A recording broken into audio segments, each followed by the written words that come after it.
Howdy, folks. Welcome to Wellness Wednesday. My name is Kenneth Thomas, and on Wednesdays, I like to come on here and talk about different topics that have to do with wellness. I go live, I live stream Monday through Thursday at noon Central Time, typically.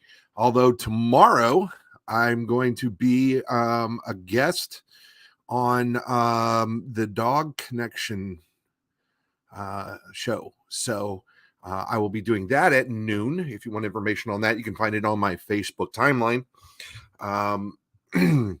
And yeah, you can go to the Dog Connection .tv or the Dog Connection Show.tv rather, and get some information on that as well. So, well, let's get right into it today. Today, I wanted to talk about toxins and your skin. There's a lot of discussion going on these days about, what kind of stuff is healthy to have around, the different kinds of things that can cause different kinds of problems for people and that kind of stuff. So yeah, let's get kind of into it. Now it's known that some chemicals can enter the body through the skin, and they can injure individual organs or groups of organs. Now, what that means is that stuff gets on your skin. Sometimes it gets in. Now, most of the stuff like OSHA or the equivalent agencies in your country, most of the efforts to address hazards of chemicals and toxins and stuff around you have been focused in on inhaling them rather than, what you're breathing rather than what's getting on your skin. Although anybody who works in the medical field knows about, worrying about things getting on your skin because they wear gloves. A lot of other professions, they wear gloves to protect their hands from the hazardous chemicals and stuff that they're using.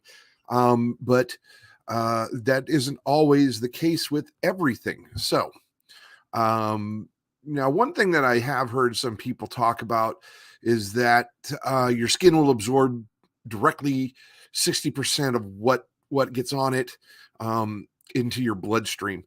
That's not quite accurate. So let's go into detail a little bit more on that. Now, what they're talking about is dermal absorption, and this is what happens when a chemical goes through the skin and travels into the body and gets into the bloodstream and that kind of thing. Now, there are a number of things that can affect dermal absorption. Skin integrity is one of them. Is the skin damaged or is it intact? A healthy epidermis, a healthy skin isn't going to be as susceptible to things as if your hands are really chapped or the skin's cracked or cut or you have an injury. It's also affected by where on your skin are the chemicals exposure happening, because different areas of your skin have different thicknesses, different water content, there's different skin temperature. All of these things can impact that kind of absorption. The actual physical and chemical properties of the chemical or toxin will affect absorption, of course. The concentration of that chemical will affect absorption. How long it's on your skin is going to affect absorption, and the surface area, how much of your skin has been exposed to this chemical or toxin, is going to affect absorption. So for people to say, well, 60%, well, yeah, some things that's probably true, but there's so many variables that go into how much is going to get absorbed and impacted in your body that it's really hard to say, yeah, it's 60%. Okay, now let's talk about a couple of different aspects of this. Now, one aspect is contact dermatitis. Okay, this is also known as eczema. And this is what happens when the skin becomes inflamed from contact with a chemical or something that's causing an allergic reaction. The symptoms of this are like rashes, cracking in the skin. You'll have like little bumps and stuff kind of forming and that kind of thing. It can get red and have the appearance of like a mild burn. So those are all kinds of things that that are symptoms of eczema. Now, anybody who deals with eczema knows this is, it's uncomfortable. You're itchy. It's just, it's no fun. So, now there's a couple of different, there's two different types really of contact dermatitis. There's irritant contact dermatitis, and this involves a chemical directly damaging or inflaming the skin. This would be something like acids, bases, where, just a brief contact is enough to cause blistering or damage to the skin. Some things may be phototoxic. And an example of that would be citrus juice. Like if you have lemon or lime juice on your skin, and then you get exposure to UV light, especially getting out into the sun, you can get a burn with a quickness on that. So that's one of those other things that you need to be aware of with some of these things. And then there's mild irritants that can cause irritation and damage if the exposure is prolonged. Certain kinds of cleaners, detergents, if they stay in contact with the skin for an extended period of time, they can cause irritation. There are certain laundry detergents that I just, in my family, we don't use or never have used, because for me personally, there's a couple of specific brands where there's just the makeup of it, the fragrance in it, something that's in it.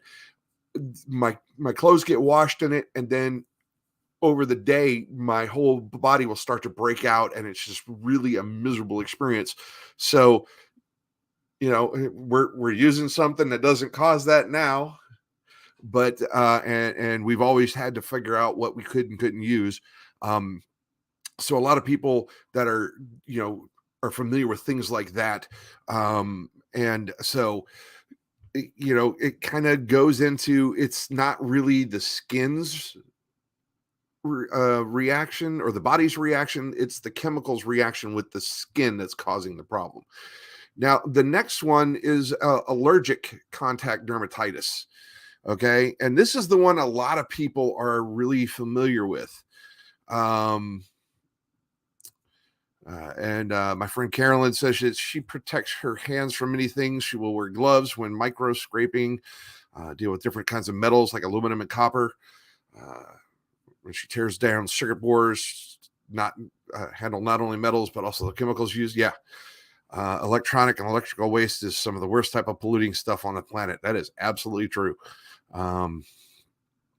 Sorry, my brain kind of went. So, with allergic contact dermatitis, what is happening is that this chemical or toxin that's getting absorbed into the skin is causing your body's immune system to cause an allergic reaction. So it's not the chemical that's causing the allergic reaction. It's your body's immune system's reaction to that chemical or toxin that is causing the inflammation, the dermatitis, the eczema. Now, there are some factors that can cause allergic contact dermatitis. Some of them involve industrial compounds, kind of like what Carolyn was talking about. Certain types of metals, epoxies, resins, additives to like rubber and different things like that. Those kind of things can cause allergic contact dermatitis. Now, the things that will affect the severity of this are the characteristics and the concentration of the chemical, how often the skin absorbs it, how often is it exposed to it. Environmental factors will also affect this, such as temperature and humidity.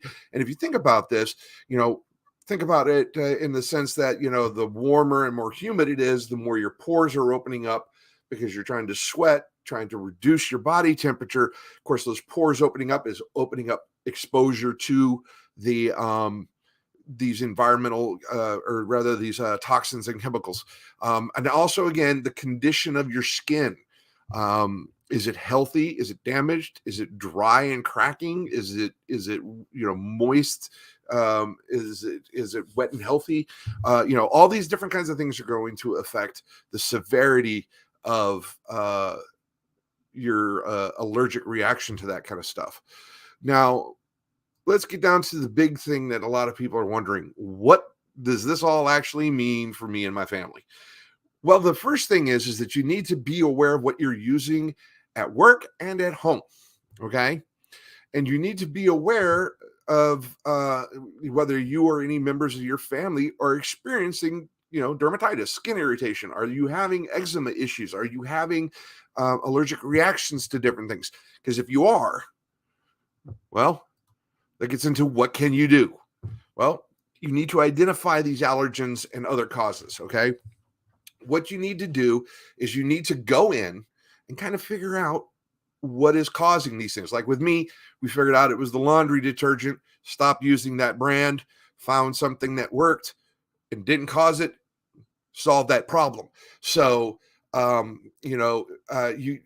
changing what you use can, if you can, if it's something at work, it may not be, you can't necessarily change what you're using because it might be an integral part of the process that you are responsible for doing. Kind of like what Carolyn was talking about there.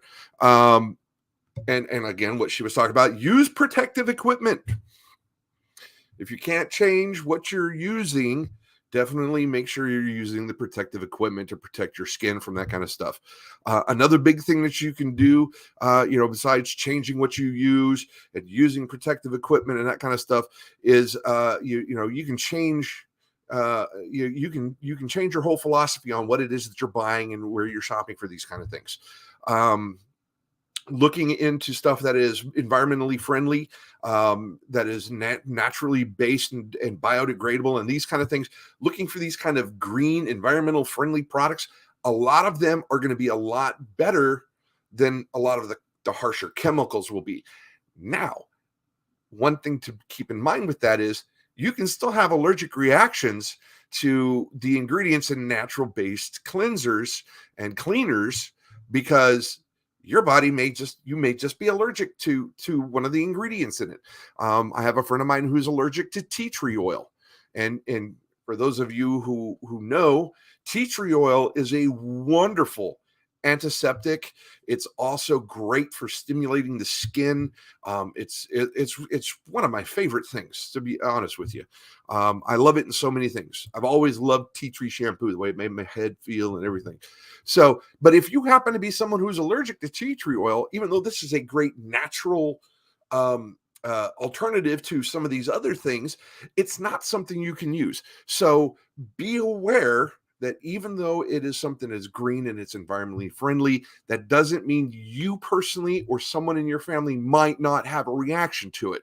So if you do have a reaction to it, it might be one of those things.